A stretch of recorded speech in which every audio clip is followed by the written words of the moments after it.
Hello my dear students, चलिए start करते हैं। आज lecture number 5 state of matter में हम part number 4 Dalton's law of partial pressure के बारे में स्टडी करेंगे।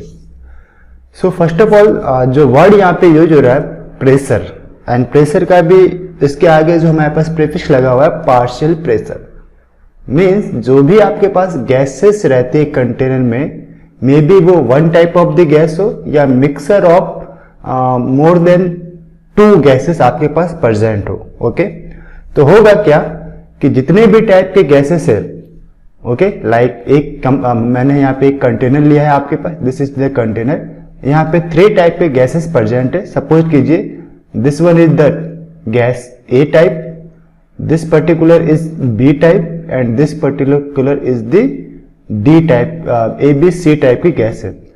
तो अब आपके ए बी और सी टाइप के गैस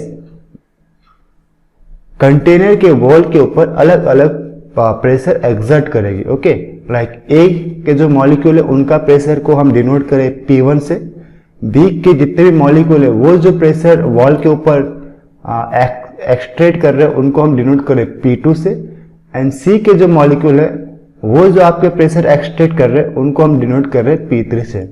तो इन सभी प्रेशर का अगर आप सम करोगे तो टोटल प्रेशर आपके पास आएगा due to the gas present in the container, और इसी को हम कहते हैं partial pressure. Partial pressure, Dalton's law of the partial pressure. Okay, तो अकॉर्डिंग टू दिस लॉ क्या हो रहा है कि total pressure of in the container is equal to the partial pressure of the different component of gases. Okay, for example according to this law the total pressure exerted by a mixture of non-reactive gas, yes, इसके लिए ये भी important कि जो आपकी gases है वो non reactive होनी चाहिए, मीन्स ए गैस बी से रिएक्ट करे या सी से रिएक्ट करके कोई डिफरेंट कंपाउंड आपका ना प्रोड्यूस कर दे, तो ये इंपॉर्टेंट है, नॉन रिएक्टिव गैस आपकी होनी चाहिए। Is equal to sum of the partial pressure of individual gases.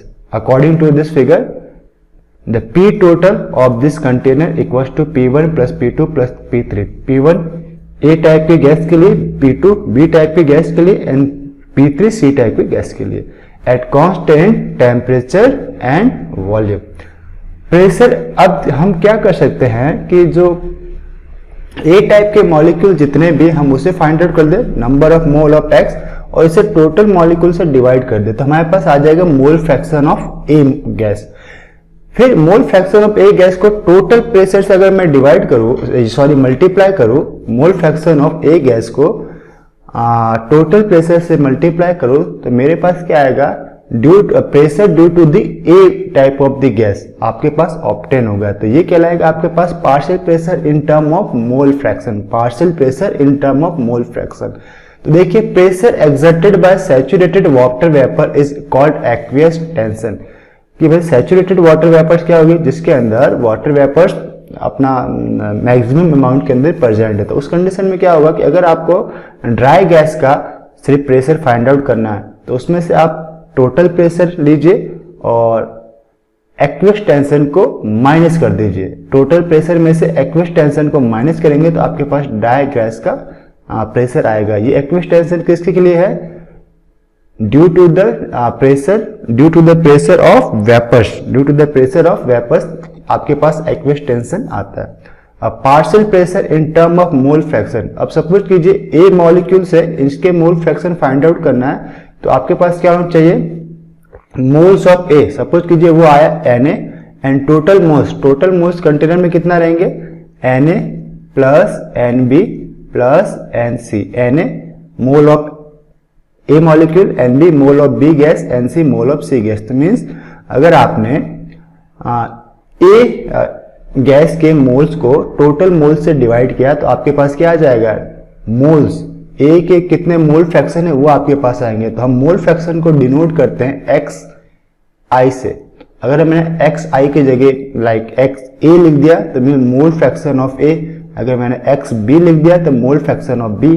तो P1 प्रेशर को और हम कैसे फाइंड कर सकते हो, मोल फ्रैक्शन को टोटल प्रेशर से मल्टीप्लाई कर दो, तो आपके पास due to the A gas जो प्रेशर आपके पास निकलेगा वो भी आपको मिल जाएगा।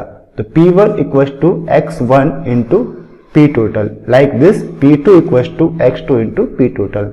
देन इन जनरल हम क्या बोल सकते हैं कि due to the component of A gas, अगर आपका कोई प्रेशर निकालना है तो PA equals to x A into P total. क्या हो सकता है, this PA equals to x A into P total, where x mole fraction and P partial pressure. तो वापस से एक बार समझ लेते हैं, Dalton's law of partial pressure means the total pressure in the container are the sum of the partial pressure of individual gases, okay, when the gases are non-reactive, okay, when the gases are non-reactive। Next topic हमें जो पढ़ना होता है वो रहता है आपका बहुत ही इंपॉर्टेंट, वेरी वेरी इंपॉर्टेंट है आपके पास, Graham's law of diffusion and effusion. तो आपके पास दो वर्ड है, सबसे पहले आपको ये समझना होगा कि डिफ्यूजन क्या कहलाता है एंड एफ्यूजन क्या कहलाता है। तो डिफ्यूजन मींस कि आपके पास दो सेपरेट गैस है जो पार्शियल मेम्ब्रेन के थ्रू सेपरेट है। अगर ये मेम्ब्रेन वन गैस को दूसरे गैस के अंदर एक्सचेंज प्रोवाइड करती है तो गैस ए का गैस बी में मिक्स होने का जो फिनोमेना है इसको हम कहते हैं डिफ्यूजन। डिफ्यूज होना, mixing of two gas via a partial membrane, okay, partial membrane, इसे हम कहते हैं diffusion process.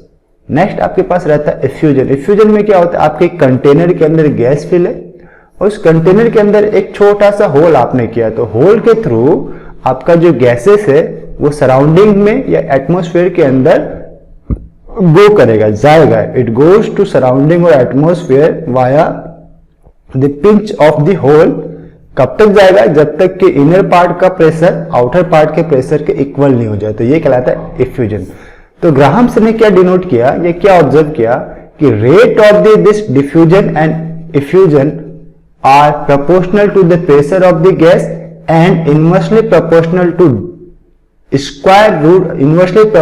To square root of its density, यानी कि डेंसिटी के स्क्वायर रूट के इनवर्सली प्रोपोर्शनल होता है लेकिन प्रेशर के प्रोपोर्शनल होता है। ये सबसे बड़ा इन्होंने ऑब्जर्वेशन किया था ग्राहम्स, अकॉर्डिंग टू ग्राहम्स ने, और इसी के ऊपर इन्होंने अपना एक लॉ दिया था ग्राहम्स डिफ्यूजन एंड एफ्यूजन। थोड़ा सा इंक्रीज कर लेते, okay.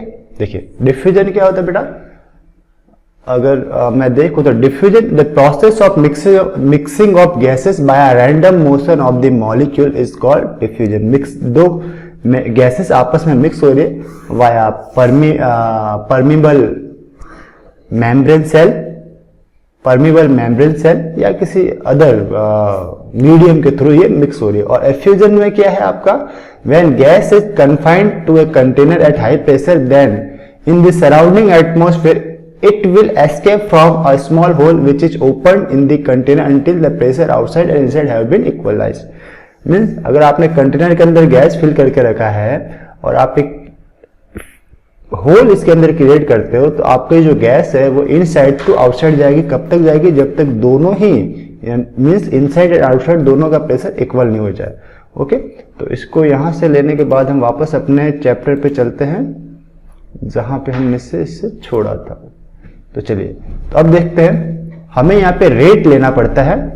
According to this law at constant temperature and pressure the rate of diffusion or effusion of gas is inversely proportional to square root of its density and directly proportional to its pressure, means the rate inversely proportional to square root of its density means D and proportional to pressure P। यानी कि अगर मैं इन दोनों को combined रूप में लिखूं तो मैं क्या लिख सकता हूं, R proportional to P upon under root D, square root of D।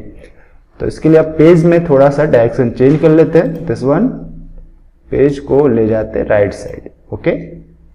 चलिए अब हमारे पास है, ऊपर चलते हैं। तो rate of diffusion means denoted by R proportional to P upon under root D. अगर हम दो रेट के लिए बात करें लाइक R1 और R2 के लिए, तो R1 आपके पास क्या रहेगा like P1 upon root D1 और R2 क्या रहेगा आपके पास सेकेंड सिस्टम के लिए P2 अपॉन रूट D2। अब हम इससे क्या करेंगे, डिवाइड कर दो, R1 को R2 से डिवाइड करो तो क्या आएगा आपका P1 upon under root d1 multiplied by P2 upon, और ये जो अंडर रूट d2 वापस नीचे आएगा वो ऊपर चला जाता है, ठीक है, मैथमेटिक्स का कंसेप्ट है तो d2। तो इसको जब रीअरेंज करके लिखोगे तो क्या आएगा, P1 upon P2 multiplied by under root d2 upon d1। तो ये आपके पास आ गया एक कंसेप्ट, मीन्स कि ratio of the rate diffusion जो रहता है वो आपका क्या रहेगा, R1 upon R2 equal to under root d2 upon d2 upon d1, where R1 and R2 are rate of diffusion or effusion of two gases and d1 and d2 are their densities।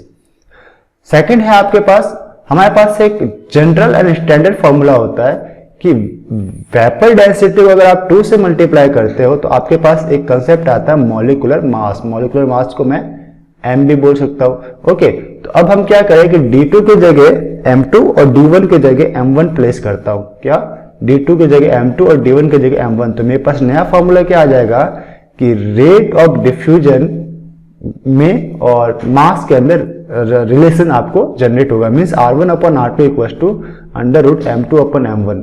और ये m क्या है, molecular mass, means rate and molecular mass के अंदर भी आपका एक relation generate हुआ।